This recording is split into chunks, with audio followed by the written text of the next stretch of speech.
ನಮಸ್ಕಾರ ಎಲ್ಲರಿಗೂ, ಹೇಗಿದ್ದೀರಾ ಎಲ್ಲರೂ? ನಾನು ಬಟ್ಟೆ ವಾಶ್ ಮಾಡಲಿಕ್ಕೆ ಹೋಗ್ತಾಯಿದ್ದೀನಿ. ನಿನ್ನೆ ನಮಗೆ ಇದು ಕೆಸರಡೊಂದು ದಿನ ಆಟ ಆಡಲಿಕ್ಕೆ ಹೋಗಲಿಕ್ಕಿತ್ತು. ಎಲ್ಲ ಭುಜ ಎಲ್ಲ ನೋವು, ಇದು ಹಗ್ಗ ಜಗ್ಗಾಟ ಇತ್ತು. ಅದರಲ್ಲಿ ಹಗ್ಗ ಎಳೆದು ಸ್ವಲ್ಪ ನೋವು, ಸ್ವಲ್ಪ ಆದರೆ ಒಂದು ಖುಷಿ ಆಗ್ತಾಯಿತ್ತು. ಕೆಸರಲ್ಲಿ ಆಟ ಆಡಿ ಖುಷಿ ಆಗ್ತಾಯಿತ್ತು, ನನಗೆ ಖುಷಿ ಆಯಿತು. ಹಾಗೆ ಬಟ್ಟೆ ವಾಶ್ ಮಾಡಲಿಕ್ಕೆ ಅಂತ ಬಂದೆ. ತುಂಬ ಇದೆ ಬಟ್ಟೆ ವಾಶ್ ಮಾಡಲಿಕ್ಕೆ. ಹಾಗೆ ಸ್ವಲ್ಪ ಕೈಗೆ ಕೂಡ ನಿನ್ನೆ ಗದ್ದೆಯಲ್ಲಿ ಸ್ವಲ್ಪ ಇದಾಗಿದೆ ನೋಡಿ, ಅದು ಏನೋ ಹೊಯ್ಗೆನೋ ಒರೆಸಿ ಹೋಗಿತ್ತು, ಅದು ಸ್ವಲ್ಪ ನೋವಿತ್ತು. ಅದು ಸೋಪು ಮುಟ್ಟಬೇಕಾದ್ರೆ ಅಲ್ಲಿ ಉರಿತಾ ಇತ್ತು. ನಾನು ಇವತ್ತು ಬೆಳಿಗ್ಗೆ ನನಗೆ ಇದು ಬಟ್ಟೆ ವಾಶ್ ಮಾಡಲಿಕ್ಕೆ ಆಗಲಿಲ್ಲ, ಅಂದರೆ ಬೀಡಿ ಕೊಡಲಿಕ್ಕಿತ್ತು. ಹಾಗಾಗಿ ನಾನು ಹಾಕಿದಂಥ ಡ್ರೆಸ್ ಎಲ್ಲ ನಿನ್ನೆನೆ ವಾಶ್ ಮಾಡಿದ್ದೇನೆ. ಅಲ್ಲಿಂದ ಬಂದು ಎಲ್ಲ ಅದು ಎಷ್ಟು ನೀರಿದ್ದರೂ ಸಾಕಾಗ್ತಿರಲಿಲ್ಲ, ಅಷ್ಟು ಒಂದು ಇದು ಅದು ಕಲರೇ ಕಾಣ್ತಿರಲಿಲ್ಲ, ಅಷ್ಟು ಕೆಸರಲ್ಲಿ ನಾವು ಇದು ಮಾಡಿದ್ದೇವೆ. ಎಲ್ಲ ಹೊರಳಾಡಿಕೊಂಡು ಅದು ಹಗ್ಗ ಜಗ್ಗಾಟದಲ್ಲಿ ನಾವು ಆಟ ಆಡಬೇಕಾದ್ರೆ ಅಲ್ಲಿ ಕೆಸರಿಗೆ ಬಿದ್ದು ಎಲ್ಲ ಕೆಲವರದ್ದು ಮುಖನೇ ಯಾರಂತ ಗೊತ್ತಾಗ್ತಿರಲಿಲ್ಲ, ಅಷ್ಟೊಂದು ಕೆಸರಿತ್ತು. ಮತ್ತು ಅಲ್ಲೆಲ್ಲ ತೆಗೆದು ಸ್ವಲ್ಪ ನೀರಿನ ವ್ಯವಸ್ಥೆ ಎಲ್ಲ ಇತ್ತು, ಎಲ್ಲ ವ್ಯವಸ್ಥೆ ಚೆಂದ ಮಾಡಿದ್ದಾರೆ ಮಾತ್ರ. ನಮಗೆ ಇದು ಧರ್ಮಸ್ಥಳದಿಂದ ಇದು ಮಾಡೋದು, ಧರ್ಮಸ್ಥಳ ಸಂಘದಲ್ಲಿದ್ದವರಿಗೆ ಮಾತ್ರ ಇದ್ದದ್ದು. ಹಾಗಾಗಿ ಪೈಪಿನ ವ್ಯವಸ್ಥೆ ಎಲ್ಲ ಇತ್ತು, ನೀರಿನ ಇದೆಲ್ಲ ಇತ್ತು, ಎಲ್ಲ ವ್ಯವಸ್ಥೆ ಇತ್ತು. ಊಟ, ಬೆಳಿಗ್ಗೆ ತಿಂಡಿತ್ತು, ಪತ್ರೊಡೆ, ಹಾಗೆ ಇದು ಕಾಳು ಮೆಣಸಿನ ಇದಿತ್ತು, ಕಷಾಯ ಎಲ್ಲ ಇತ್ತು, ಬೆಲ್ಲ ಹಾಕಿ ತುಂಬ ಚೆಂದ ಇತ್ತು. ಹಾಗೆ ಖುಷಿ ಆಯಿತು. ಅದು ಒಂದು ದಿನ ನಾವು ಯಾವಾಗಲೂ ದುಡಿಯುವುದು ಇದ್ದದೆ ಅಲ್ವ, ಒಂದೊಂದು ದಿವಸ ನಮಗೆ ಕೂಡ ಮನೋರಂಜನೆ ಅಂತ ಬೇಕಾಗ್ತದಲ್ಲ.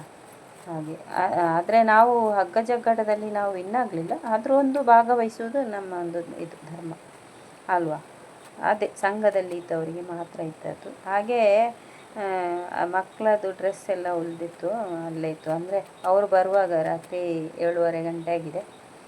ಅವರು ಮತ್ತೆ ಹೋಗಿದ್ದು ಬೇರೆಯವರಿಗೆಲ್ಲ, ಊರಿನವರೆಲ್ಲ ಇದ್ರಲ್ಲ ಹಗ್ಗ ಜಗ್ಗಾಟದಲ್ಲಿ, ಅವರಿಗೆಲ್ಲ ಸಪೋರ್ಟ್ ಮಾಡಲಿಕ್ಕೆ ಅಂತ ಅವರು ಮತ್ತೆ ಸಂಜೆ ಹೋಗಿದ್ದು. ಹಾಗಾಗಿ ಬರುವಾಗ ಲೇಟಾಗಿತ್ತು. ಇವತ್ತು ಬೆಳಿಗ್ಗೆ ನನಗೆ ಬೀಡಿ ಕೊಡಲಿಕ್ಕಿತ್ತು, ಹಾಗಾಗಿ ನನಗೆ ವಾಶ್ ಮಾಡಲಿಕ್ಕೆ ಹೋಗಲಿಕ್ಕೆ ಆಗಲಿಲ್ಲ. ಮತ್ತು ಮಧ್ಯಾಹ್ನ ನಂತರ ಹೋಗಿ ವಾಶ್ ಮಾಡಿ ಬಂದದ್ದು ಇವಾಗ ಬಟ್ಟೆಯನ್ನು. ಅಷ್ಟು ಇದು ಮನೆಯಲ್ಲಿ ಇದೆಲ್ಲ ವಾಶ್ ಮಾಡುವಂಥದ್ದು, ಅಷ್ಟೊಂದು ಕೆಸರಂದರೆ ಕೆಸರು, ಎಷ್ಟು ನೀರಿಗೆ ಹಾಕಿ ಇದು ಮಾಡಿದರು, ಎಷ್ಟು ಮಾಡಿದರೂ ಇತ್ತು. ಹಾಗೆ ಮಕ್ಕಳದ್ದು ನಾನು ಎಲ್ಲ ಬಟ್ಟೆಯನ್ನು ಕೊಂಡೋಗಲಿಲ್ಲ, ಅಂದರೆ ಅಲ್ಲಿಂದ ತರಬೇಕಾದ್ರೆ ಸ್ವಲ್ಪ ಭಾರ ಅಂತ ಆಗ್ತದೆ. ಅದಕ್ಕೆ ನಾಳೆ ಬೆಳಿಗ್ಗೆ ಸ್ವಲ್ಪ ಇದು ವಾಶ್ ಮಾಡುವ ಅಂತ ಎಲ್ಲ ಬಟ್ಟೆಯನ್ನು ಕೊಂಡೋಗಲಿಲ್ಲ, ಸ್ವಲ್ಪ ಮಾತ್ರ ಕೊಂಡೋಗಿದ್ದೆ. ತುಂಬ ಜನ ಇದ್ದರು, ತುಂಬ ಅಂದರೆ ತುಂಬ. ನನಗೆ ವೀಡಿಯೋ ಮಾಡಬೇಕಂತ ಆಯಿತು, ಆದರೆ ನಾವು ಗದ್ದೆಯಲ್ಲಿ ಇರಬೇಕಾದ್ರೆ ಮೊಬೈಲ್ ಇಟ್ಕೊಂಡು ಅಲ್ಲಿ ಕಷ್ಟ ಆಗ್ತದಲ್ಲ. ಒಂದು ವೇಳೆ ಕೈಯಿಂದ ಬಿದ್ದರೂ ಮೊಬೈಲು ಅಯ್ಯೋ ಏನಾಗ್ಬೋದು ಗೊತ್ತಿಲ್ಲ. ಹಾಗೆ ಮತ್ತು ಆಚೆ ಈಚೆಯಿಂದ ಬೇರೆಯವರು ಇದು ಮಾಡುವಾಗ ಆಟ ಆಡ್ತಿರ್ಬೇಕಾದ್ರೆ ಎಲ್ಲ ಕೆಸರು ನಮ್ಮ ಮೈ ಮೇಲೆ ಬೀಳ್ತಿತ್ತು. ಹಾಗೆ ನಾವು ಒಂದು ಕಡೆ ಮೊಬೈಲನ್ನು ಇಟ್ಟು ಹೋಗಿದ್ದು. ಕೆಲವರು ವೀಡಿಯೋ ಮಾಡಿದ್ದಾರೆ ಸ್ವಲ್ಪ ಸ್ವಲ್ಪ, ಅದು ಕೇಳಿದ್ದೇನೆ, ಆದರೆ ಹಾಕಬೇಕಂತಿದ್ದೀನಿ. ಒಂದು ಸ್ವಲ್ಪ ಇರೋದು ಮಾತ್ರ ಹಾಕಬೇಕಂತ ಇದ್ದೀನಿ, ನೋಡೋಣ ಏನಾಗುತ್ತೆ ಅಂತ. ಅದು ನಿನ್ನೆ ಇದ್ದದ್ದು, ಯಾವಾಗ ವೀಡಿಯೋ ಹಾಕ್ತೀನಿ ಅಂತ ಗೊತ್ತಿಲ್ಲ. ಅದೇ ಸ್ವಲ್ಪ ಮಾತ್ರ ವೀಡಿಯೋ ಮಾಡಿದ್ದು ನಾನು. ಹಾಗೆ ವೀಡಿಯೋವನ್ನು ನೋಡುವವರೊಂದು ಕಮೆಂಟ್ ಮಾಡಿ, ವೀಡಿಯೋದ ಬಗ್ಗೆ ಹೇಳಿ. ಏನಾದರೂ ನಿಮಗೆ ಇದರಲ್ಲಿ ಡೌಟ್ ಇದ್ದರೆ ಹೇಳಿ, ವಿಡಿಯೋದಲ್ಲಿ ಕೇಳ್ಬೋದು.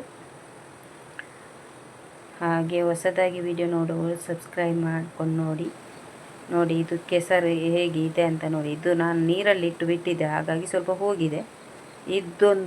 ಒಂದು 10-20 ಸಲ ಇದನ್ನು ವಾಶ್ ಮಾಡಿದರೂ ಅದು ಹೋಗುವುದಿಲ್ಲ, ಅಷ್ಟು ಇರ್ತದೆ. ಮತ್ತು ಲಾಸ್ಟಿಗೆ ಒಂದು 10-20 ಸಲ ನೀರಿಗೆ ಹಾಕುವುದು, ತೊಳೆಯೋದು, ಹಾಕುವುದು, ಇದು ಮಾಡೋದು, ಮತ್ತು ಸರಿಯಾಯಿತು, ಹೋಯಿತು ಸ್ವಲ್ಪ. ಇವಾಗ ಎಲ್ಲವನ್ನು ತೆಗೆದು ಲಾಸ್ಟಿಗೆಲ್ಲ ನೋಡಿ ಅದೇ ಎಲ್ಲ ಹೋಗಿದೆ ನೋಡಿ ಇದರಲ್ಲಿ ಅಷ್ಟೊಂದಿತ್ತು. ಅದು ಶರ್ಟ್ ಸ್ವಲ್ಪ ಭಾರ ಬೇಕಿದೆ, ಅದು ಇದು ಮಾಡುವಾಗ ಎಷ್ಟು ಇದು ಮಾಡಿದರೂ ಹೋಗ್ತಾಯಿತ್ತು.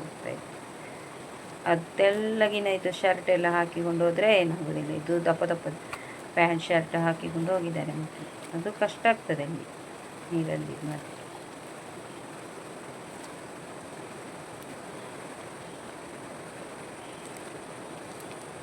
ನನಗೆ ಇದು ನದಿಯಲ್ಲಿ ಇಷ್ಟ ಆಗೋದು, ಅದಕ್ಕೆ ಇಲ್ಲಿಗೆ ಬರೋದು. ಕೆಲವರು ಕೇಳ್ತಾರೆ, ನೀವು ಮನೆಯಲ್ಲಿ ಯಾಕೆ ಬಟ್ಟೆ ವಾಶ್ ಮಾಡೋದಿಲ್ಲ ಅಂತ. ಮನೆಯಲ್ಲಿ ಮಾಡ್ಬೋದು, ಮಾಡಲಿಕ್ಕೆ ಆಗಲ್ಲ ಅಂತಲ್ಲ. ನಾನು ಇಲ್ಲಿ ಮುಖಕ್ಕೆ ನೀರು ಯಾಕೆ ಹಾಕ್ತಾಯಿದ್ದೀನಿ ಅಂದರೆ, ಒಂದೊಂದು ಸಲ ನನಗೆ ಕಣ್ಣೂರಿ ಬರ್ತದೆ, ಯಾವಾಗಲಲ್ಲ ಒಂದೊಂದು ಸಲ. ಅದಕ್ಕೆ ನಾನು, ಅದು ಕೋಲ್ಡ್ ಇರ್ತದೆ ಆಯಿತಾ ನೀರು, ಅದು ಕಾಡಿನಿಂದ ಆಚೆಯಿಂದ ಬರುವಂಥ ನೀರು ಇದು. ಮತ್ತು ಇಲ್ಲಿ ಇವತ್ತು ಇತ್ತು ಮಳೆ, ಆದರೆ ಅಷ್ಟೇ ಇರಲಿಲ್ಲ, ಸ್ವಲ್ಪ ಮಾತ್ರ ಮಳೆ ಇರ್ತದೆ. ಆದರೆ ಇದು ಆಚೆಯಿಂದ ಬರುವುದು ನೀರು ಬರ್ತಾ ಇರ್ತದೆ ಯಾವಾಗಲೂ. ಇದು ಒಂಥರ ಕೋಲ್ಡ್ ಇರ್ತದೆ ನೀರು, ಅದಕ್ಕೆ ಕಣ್ಣಿಗೆಲ್ಲ ಎರಚೋದು ಅದನ್ನು ನೀರು. ಇದು ಬಟ್ಟೆ ವಾಶ್ ಮಾಡಬೇಕಾದ್ರೆ ಅದನ್ನು ಕಣ್ಣಿಗೆ ಇದು ಎರಚೋದು ನೀರನ್ನು, ಅದು ತಂಪಾಗ್ತದೆ ಅದಕ್ಕೆ. ಈ ಪ್ಯಾಂಟಲ್ಲೆಲ್ಲ ಎಷ್ಟಿತ್ತು ಅಂದರೆ. ಹಾಗೆ ನಿನ್ನೆ ಒಂದು ಕೆಸರಲ್ಲಿ ಆಟ, ತುಂಬ ಮಜಾ. ಹಾಗೆ ಬಟ್ಟೆ ವಾಶ್ ಮಾಡಬೇಕಾದ್ರೆ ಸ್ವಲ್ಪ ಒದ್ದೆ ಆಗ್ತೇನೆ ನಾನು.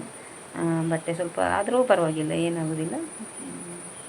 ಸ್ವಲ್ಪ ಹಾಗೆ ವಿಡಿಯೋ ಯಾರಿಗಾದರೂ ಇಷ್ಟ ಆಯಿತು ಅಂತ ಆದರೆ ಒಂದು ಲೈಕ್ ಮಾಡಿ, ಹಾಗೆ ಕಮೆಂಟ್ ಮಾಡಿ. ಅಷ್ಟೇ, ಶೇರ್ ಮಾಡಬೇಡಿ, ಕಮೆಂಟ್ ಮಾಡಿ, ಲೈಕ್ ಮಾಡಿ. ಹಾಗೆ ಎಲ್ಲರಿಗೂ ಧನ್ಯವಾದಗಳು. ಮತ್ತು ನಾನು ಮೊನ್ನೆಂದು ಇದು ಜೆಲ್ ಅಂತ ಹೇಳಿದೆಲ್ಲ, ಸೊಪ್ಪಿನಿಂದ ತೆಗೆದದಂತ, ಅದು ಇಲ್ಲೇ ಮೊನ್ನೆ ನಾನು ತೋರಿಸಿದ್ದೇನೆ ನೋಡಿ, ಇಲ್ಲೇ ಇದೆ. ಇದೇ ಸೊಪ್ಪಿನಿಂದ ಜೆಲ್ ಮಾಡಿದೆ ನಾನು ತಲೆಗೆ. ಅದು ತಲೆಗೆ ಹಾಕಿದರೆ ಎಷ್ಟು ಒಂದು ತಂಪಾಗ್ತದೆ. ಓಕೆ, ಎಲ್ಲರಿಗೂ ಧನ್ಯವಾದಗಳು. Thank you.